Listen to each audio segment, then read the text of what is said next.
this episode is an update about some things that have been happening at Miss Universe. So many of you are wondering like what's been going on since Noelia and Uma Sophia resigned, and a lot has been going on, let me tell you that. I know that a lot of people feel like nothing is being done, and that is not true, and we are going to discuss it. There's actually a lot going on behind the scenes right now from a lot of different people in a lot of different directions, and you're going to continue to hear about things happening with the organization within the next few months, or at least the next year. So I want to address a couple things in this episode that I think are significant and important, and just important to pay attention to if you're considering competing or if you're considering supporting the organization in a monetary way, like as a sponsor potentially. Paula Miles and her son Ryan Miles of RPM, which is a longtime Miss USA state directorship. They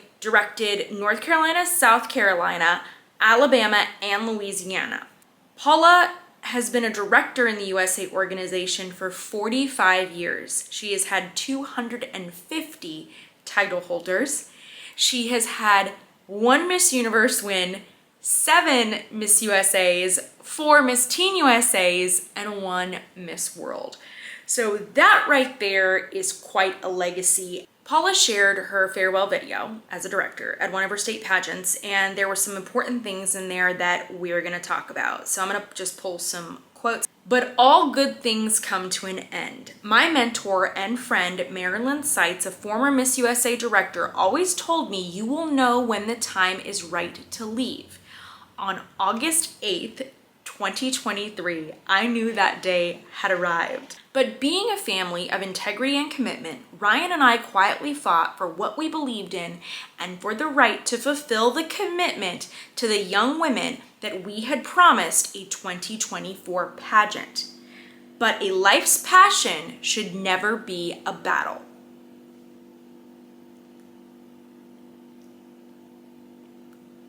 The way that the resignations are just coming out over the past few months, and the way that you're able to very clearly read between the lines, August 8th, 2023. So when Layla became the new director of Miss USA, that's when Paula knew it's time to go. I shouldn't be laughing. I should not be laughing, but just the wording of this gives me a little giggle. And then also how she said that Ryan and her were quietly fighting for what they believed in and the right to fulfill the commitment to young women that we had promised a 2024 pageant. So they were fighting to even be able to hold their 2024 pageant. And this has been talked about in the news, all of the disagreements between Layla Rose and her state directors, and the reason why the state pageants were pushed back so far, the reason why we're barely finishing crowning all of our Miss USA contestants, and Miss USA is only in a few weeks. Absolutely wild. So when people are saying, oh, directors should do something, directors should stand up, they have been trying, friends. They have been trying. Go read the news articles that have been coming out, and some of the directors coming out anonymously sharing about their experiences and things that they have witnessed. Then she goes on to add, when drama, rumors, and poor choices take away foresight, it's time to control your own destiny or someone else will. True leadership is measured by the extent to which a leader can cultivate a culture of trust, accountability, and mutual respect. She goes on to share this message. To the presidents of the Miss Universe organization, which I have worked under, who respected us and our decisions to produce a first-class event and take care of our title holders, I hope we made you proud. But more recently, Paula Shugar, who led us with integrity and compassion while respecting us and never losing sight of what was right and knowing the importance of a team. She says this to the next directors. Be careful what you are willing to pay for your seat at the table. Truth, honesty, and integrity is invaluable. Now, I feel like what Paula Miles is mentioning about teamwork, mutual respect, and leadership is echoing what Paula Shugar said in her resignation speech at Miss Universe after prelims in 2023 in El Salvador. So let's go back to that a little bit. Paula Shugar, remember, was in the Miss Universe organization for 25 years, and here's what she had to say. I have always passionately believed that Miss Universe is not about any one woman. It's about community. Our community. It's about the passionate fans, the title holders, the national directors who have remained dedicated to this brand through thick and thin. And because of them, the Miss Universe brand is strong and will remain resilient. She goes on to say, if I can leave you with anything, what I've learned as president is there is a critical difference between declaring the word transformational leadership and being a real transformational leader. Transformational leadership is not about one person. It can and it must be about putting the needs of the team above all else and creating a vision for the future. It can and it must be empathetic beyond self-interest. It can and it must be committed to building confidence through inspiration and teamwork, not insecurity and chaos. It can and it must be about motivation, not denigration. And above all, it must be about honesty, respect, integrity, and living by your word. One cannot just talk the talk, one must walk the walk. And that is my message today. For we all must commit to demanding the best of each other as we go forward in these times that are so challenging, not just for the organization, but for the world. Thank you, Paula, for saying we must continue to demand the best of each other. Because I feel like when I create episodes like this, many people accuse me of wanting to see the Miss USA or the Miss Universe organization burn, and it's the opposite of that. I want to see the organization flourish, and I truly believe that those who have the best intentions, that those who have integrity with the organization are and will always be open to constructive criticism. They will hold themselves to a very, very high standard, and they will continue to excel and push that standard up. Like, they're not going to be offended when somebody's like, oh, I don't love this thing about the organization. They're going to listen to it and go, is there a way that we can do better? Is there something we can do to offer more to our fans, to our contestants, to our sponsors, to our directors, to everybody who's supporting this organization? I believe that that really is the key to seeing this organization grow again. Paula also says, I could not have asked for a better partner than Amy Emmerich. And I want to mention this. Notice that Paula Miles and Paula Shugar had a lot of people to thank. Paula Miles talked about her kids, her friends, her mentors. Paula Shugar talked about working with Amy Emmerich. And notice that neither of them made one effort or mention of thanking Anne, Raul, or Layla Rose in their entire speeches. Not even something that insinuated thanking them.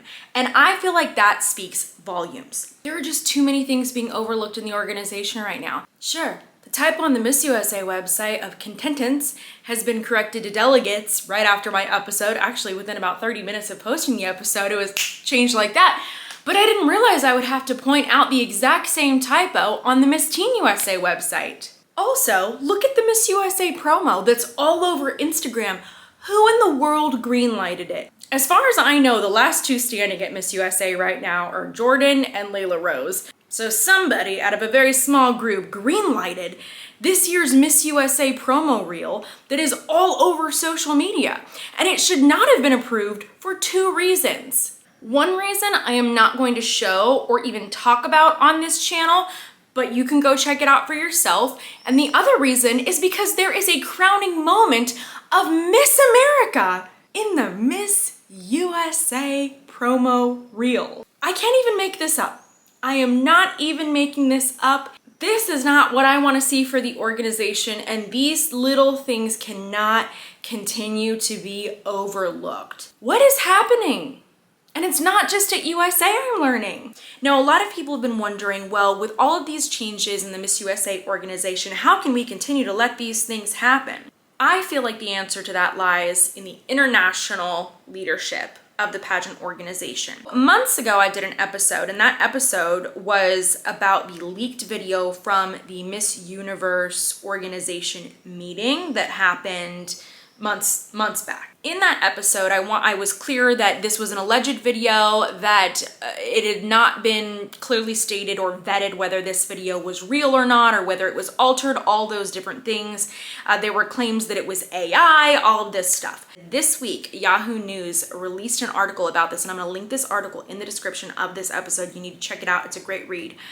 But I want to share with you a couple excerpts here from this article. They said, but while there may be fewer restrictions on who can compete in the Miss Universe and its subsidiary competitions like Miss USA, it is unclear whether the contestants who now qualify for pageants thanks to the organization's new policies actually have a chance of taking home the crown. They're referring to getting rid of the age limitations, and also now that mothers, those who are married or divorced, can now compete. They go on to write, according to a leaked internal video obtained by Yahoo News and conversations with former Miss Universe employees, they don't, meaning they don't have a chance of winning. So, of course, there were a lot of denials about that leaked video, and we've not heard much until now, months later. So, in regards to the video, it was said that after the footage was leaked in February, that Anne shared in a Facebook post in which she specifically addressed Goy Tortua, who is a former employee of Raul, who was hired to work at the Miss Universe organization to help produce events and develop content. He was the one that brought in his team of videographers to be filming behind the scenes. So everybody was aware that there were cameras, and I know this because I actually got to speak with him on a very interesting conversation. He shared a lot with me. The story is much bigger than anything that I've ever shared on this channel. I didn't feel comfortable sharing what he shared with me because there were way too many things to vet in this story, but now he has been speaking to mainstream US media who is able to vet and verify everything that he's been saying. So let me go on to share a little bit more of this article. In regards to this video, Anne said that the maliciously edited video was out of context and used to manipulate other people, which led to the public confusion, misunderstanding, misrepresentation, and wrong conclusion. Now, remember in this video, Anne was explaining to the group that, mothers, those who were divorced, plus size contestants, trans contestants, they can all enter, but they can't win. It's just a marketing plan. They're never gonna win. Goy Tortua denied the allegation that the video was edited, and additionally, he shared hours of raw footage with Yahoo News. Yahoo News has reviewed the footage, and it does not appear to be edited. Anne also claimed that in a Facebook post that she was talking about a potential reality show, not the Miss Universe competition. Although she said they can compete, but they cannot win before the group moves on to the reality show discussion in the footage. But witnesses at the October meeting confirmed to Yahoo News that the comment was specifically about the pageant, not the reality show. And also allegedly made similar statements about contestants being allowed to compete but not win in multiple conversations. Anne said that contestants will think, I'm part of the organization, yeah, respect and inclusion. But really, this won't actually be happening within the organization. I feel like all of this is so important. Everybody should be watching and paying attention if you are investing your money into this organization, especially if you're gonna be entering into these ironclad NDAs, which is just wild to me and never a great idea. And remember, I did not sign the current NDAs, okay, when I competed at Miss USA. Yes, they were pretty long, but they weren't 25 pages long and they weren't ironclad. So fortunately, my class wasn't signing any of those things. Now, with all this being said, I want to also recognize that some other interesting things, they're not just happening within the US. I'm also hearing about interesting things in other countries, specifically the US Virgin Islands. So I did have a little bit of a chance to speak to a contestant she will be anonymous at this point. I learned that this year, I believe there are 6 contestants, if there's even 6 contestants left. I don't know. Now, that's not a crazy small number for a small island. That makes a lot of sense that you don't have a lot of contestants. It's not like competing in the US. It's a very different thing. Allegedly, contestants this year were charged $1,500 to enter the pageant. Later, they were told, you need to now submit an extra $1,000 of dues.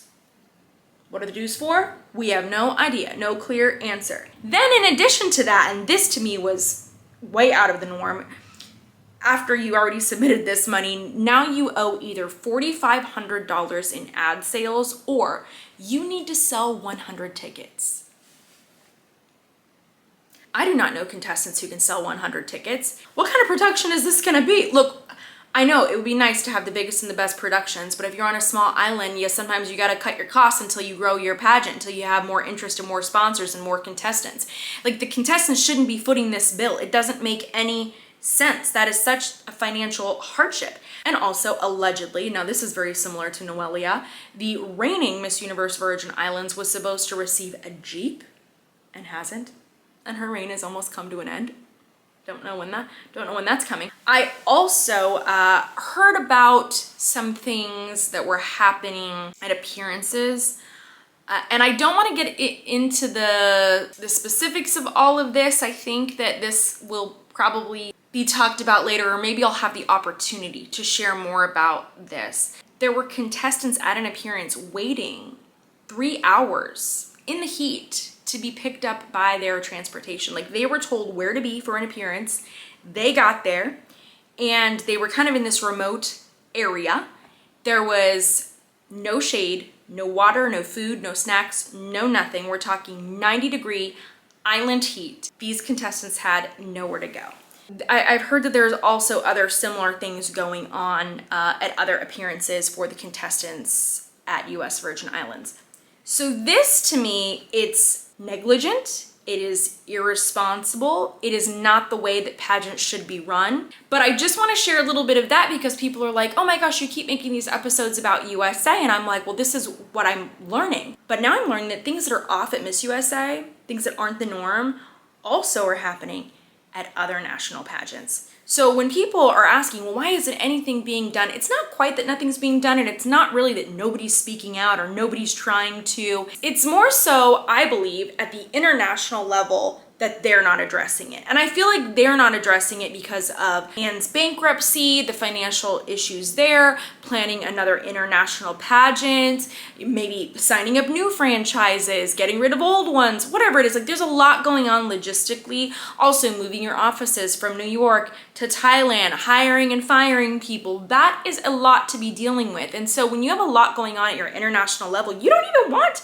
to be dealing with what's going on with your national directors. You're kind of like, national directors, this is why we hired you. You need to figure it out. You need to do a great job. Like, that's why you're here. There's just so many things that are being neglected that can't be overlooked specifically for contestant safety. And that's why we're making these episodes. That's why we're gonna keep on talking about it and talking about it and talking about it and talking about it on this channel until something is done. People are gonna keep pushing until decisions are made and changes are made from the international level, national, and then right on down to our state and our regional level that will benefit the contestants, that is made in their best interest with consideration of their safety and their mental health and well-being. Thank you, though, for tuning in to this episode. Very happy to have you. It's an unfortunate subject matter, but we do have to talk about it. I do want people to know what in the world is going on. What are the things that I've heard?